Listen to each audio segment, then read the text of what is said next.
जय हिंद। स्वागत है आप सभी का। तो दिल्ली सल्तनत में गुलाम वंश के पहले संस्थापक कुतुबुद्दीन ऐबक, उनकी मृत्यु के बाद आखिर किसे राजगद्दी दी गई? कौन था वो जिसे कुतुबुद्दीन ऐबक ने भारत के पूरे कार्य व्यवस्था जो कहा जाता है राजशाही ठाट बाट सुल्तान बनने की जो पदवी थी वो किसे दी गई? वे थे इल्तुतमिश। जी हाँ, 1210 में जब कुतुबुद्दीन ऐबक पोलो खेलते हुए चौगान खेलते हुए जब गिर गए और उनकी तबीयत खराब हुई, वो बीमार हो गए और उसी में उनका इंतकाल हो गया, तब इल्तुतमिश इसे उन्होंने लगभग 1197 में, जी हाँ 1197 में इल्तुतमिश को उन्होंने खरीदा था। गुजरात पे जब आक्रमण किया था कुतुबुद्दीन ने, तो गुजरात में जब उन्होंने आक्रमण किया तो वहां पर जीतने के बाद जो गुलाम के रूप में खरीदे जाते हैं उसमें इल्तुतमिश को खरीदा था। किसने? कुतुबुद्दीन ऐबक ने। कब? 1197 में गुजरात पर आक्रमण करते हैं। तो इल्तुतमिश का पूरा नाम था शमसुद्दीन इल्तुतमिश। यहीं से शुरुआत होता है शमसी वंश का। जैसे ऐबक वंश हो गया ये आपका, उसके बाद आ गया शमसी वंश। अभी शमसी वंश यानी कि शमसुद्दीन इल्तुतमिश। ठीक, तो इल्तुतमिश का काम शुरू होता है 1210 के बाद। अब देखिए, एक ये भी एक गुलाम था, ये भी एक गुलाम था। किसका गुलाम था? ऐबक का। मगर इसके अंदर जो इसकी जो काबिलियत थी, इसकी जो काबिलियत थी हर चीज को व्यवस्थित देखना, एक जो राजा के अंदर जो चीजें होनी चाहिए, एक वॉरियर के अंदर, एक योद्धा के अंदर जो चीजें होनी चाहिए वो इल्तुतमिश में थी।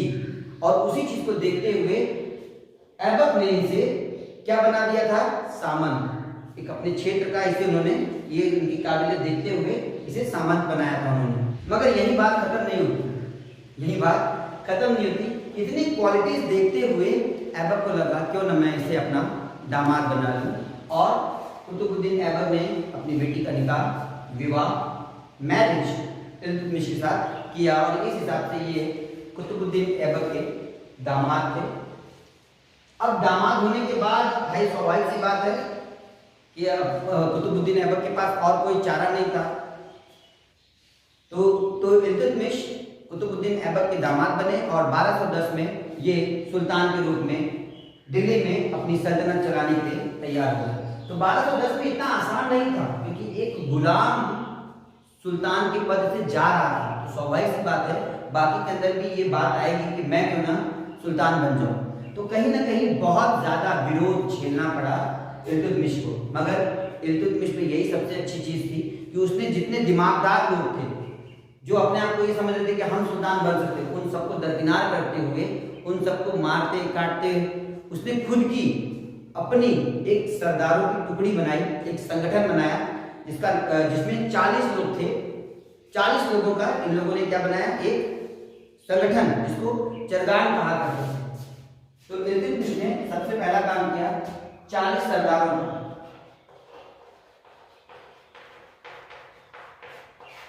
का एक संगठन बनाया जिसको उन्होंने नाम दिया चरगान। ठीक, अब भाई जब 40 लोगों का बन गया है तो अभी किसकी बात सुनेंगे? इल्तुतमिश की बात सुनेंगे। इल्तुतमिश इन्हीं से राय लेते, इन्हीं से मशवरा करते और आगे की रणनीति भी इन्हीं के साथ मिलकर बनाते। तो स्वाभाविक सी बात है जिसको इल्तुतमिश ने अपॉइंट किया है वो ज्यादा उनके प्रति लॉयल रहेंगे, ज्यादा उनके प्रति जो है अपनी ईमानदारी दिखाते हैं। तो इसके बाद इनका पारिवारिक जीवन, इनके 4 बच्चे थे। नसरुद्दीन महमूद, इल्तुतमिश के नसीरुद्दीन महमूद, ये सबसे बड़े बेटे थे। अब सबसे बड़ा बेटा था तो इन्होंने क्या किया कि इसे बंगाल का राजपाट दे दिया कि भाई तुम वहां जाकर संभालो और सब कुछ देखते रहो। मगर 1229 में इनका देहांत हो जाता है, मर जाते हैं इन्हीं कारणों से। तो नसीरुद्दीन बंगाल में जो है 1229 में खत्म हो चुके होते हैं। 1229 में इनका देहांत हो जाता है। इसके बाद थे रुकनुद्दीन फिरोज शाह, रुकनुद्दीन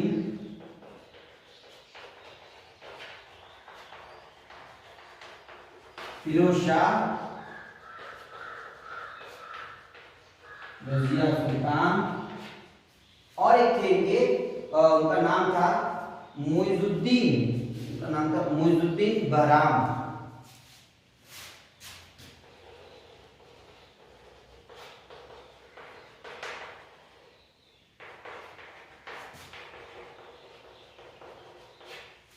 तो ये उनकी 4 संतानें थी, नसरुद्दीन, रुकनुद्दीन, रजिया और मुइजुद्दीन। तो जितने ये दीन वाले थे, इसमें सबसे ऊपर नसरुद्दीन थे, जो कि बंगाल में शासन करते थे, और किन्हीं कारणों से इनका 1229 में इंतकाल हो गया। तो बचे रुकनुद्दीन, रजिया और मुइजुद्दीन बहराम।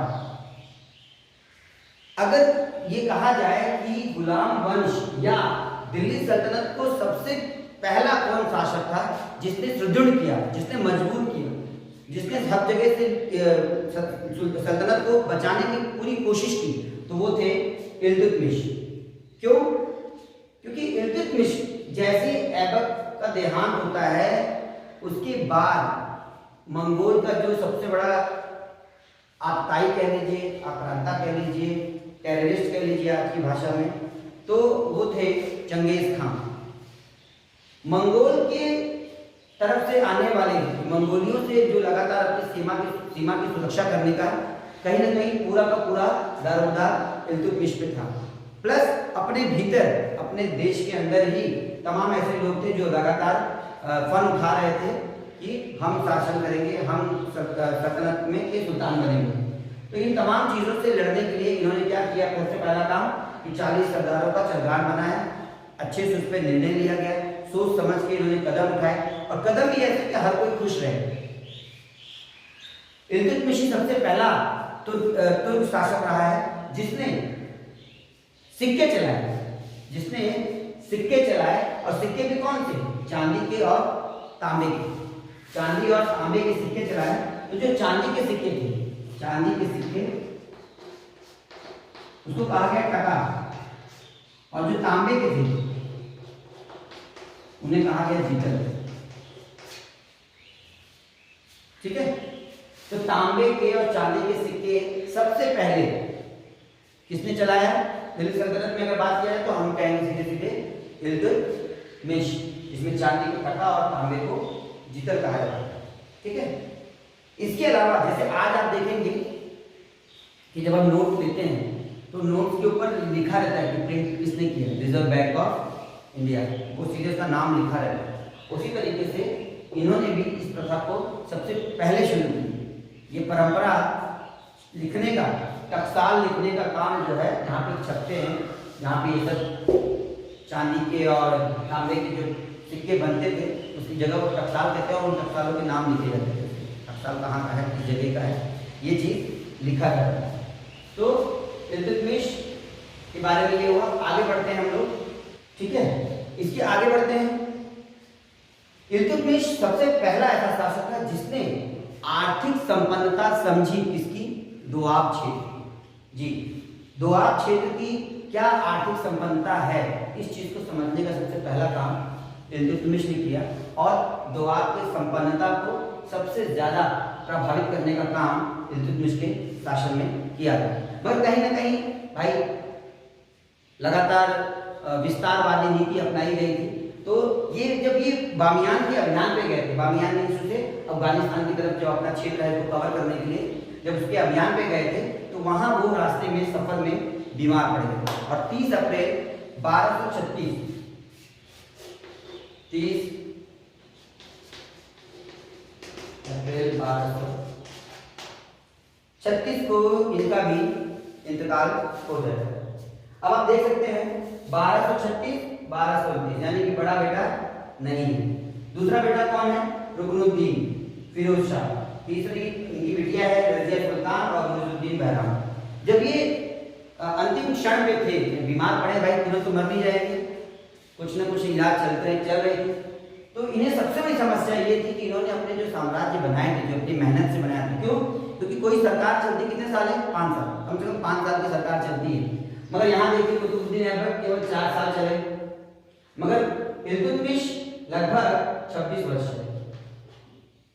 26 वर्ष छोटा मोटा काल नहीं, मगर इस 26 वर्ष में इन्होंने मंगोलों से भी लड़ा, उनके साथ संधि की कि भाई वो आप लोग वहां से ना आक्रमण करें, और अंदर भी इन्होंने अपनी सारी व्यवस्था, शासन व्यवस्था मजबूत की।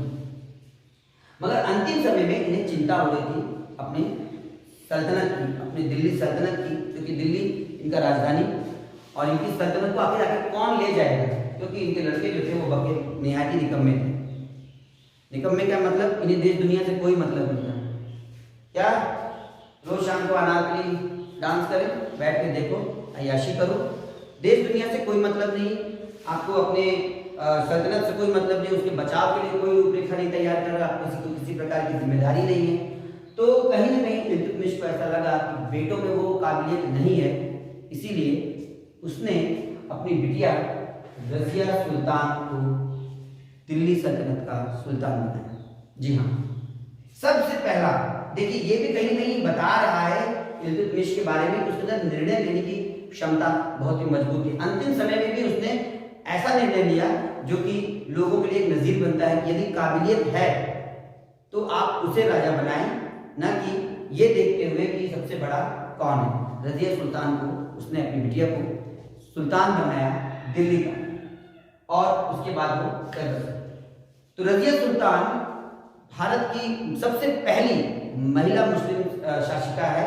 अगर कभी पूछा जाता है कि सबसे पहली महिला मुस्लिम शासिका कौन थी, क्योंकि अक्सर मुस्लिमों में महिलाओं को शासक के रूप में नहीं देखा जाता, आज भी नहीं जल्दी मिलता उस चीज़ को हमें उदाहरण कि कहीं महिलाएं लीड करें। बहुत कम, रेयर केसेस होते हैं, वो भी तब जब उनके अंदर ज्ञान का खूब भंडारण हो चुका हो, जब उन्हें समझ में आ जाए कि क्या सही है क्या गलत है। तो इल्तुतमिश ने तब के ज़माने में ये निर्णय लिया कि अगर काबिलियत है तो रजिया सुल्तान बनेगी, तो रजिया सुल्तान को सुल्तान बनाया।